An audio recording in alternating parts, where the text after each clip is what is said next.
বিমান বাহিনীর প্রশিক্ষণ বিমান বিধ্বস্তের ঘটনায় হতাহতের সংখ্যা গোপন করা হচ্ছে এমন অভিযোগকে ভিত্তিহীন বলে দাবি করেছে প্রধান উপদেষ্টার প্রেস উইং। আজ মঙ্গলবার সকালে প্রধান উপদেষ্টার ভেরিফাইড ফেসবুক পেজে প্রকাশিত এক বিবৃতিতে বলা হয়েছে, এই মর্মান্তিক দুর্ঘটনায় নিহত ও আহতদের বিষয়ে সর্বোচ্চ স্বচ্ছতা বজায় রাখা হয়েছে। বিবৃতিতে জানানো হয়, যেসব মরদেহ শনাক্ত করা যাচ্ছে না সেগুলোর ডিএনএ পরীক্ষা করা হচ্ছে। আহতদের সুচিকিৎসার জন্য ঢাকার বিভিন্ন হাসপাতালে নেওয়া হয়েছে সর্বোচ্চ ব্যবস্থা।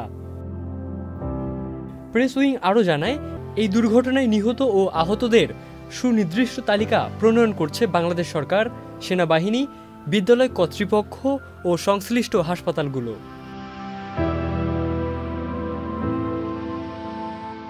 এদিকে নিখোঁজদের খোঁজে স্কুলের রেজিস্ট্রি খাতা ও অন্যান্য নথিপত্র যাচাই করে দেখা হচ্ছে।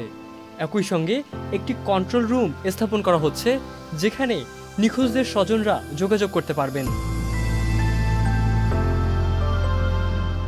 প্রেস উইং সকলের প্রতি অনুরোধ জানিয়েছে, কারো পরিচিত কেউ নিখোঁজ থাকলে যেন দ্রুত স্কুল কর্তৃপক্ষের সঙ্গে যোগাযোগ করা হয়।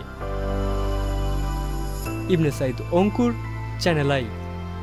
LME সার্টিফাইড বিশ্বসেরা কপারে তৈরি ওয়ালটন কেবলস, যা আপনার স্থাপনাকে রাখবে সব সময় নিরাপদ।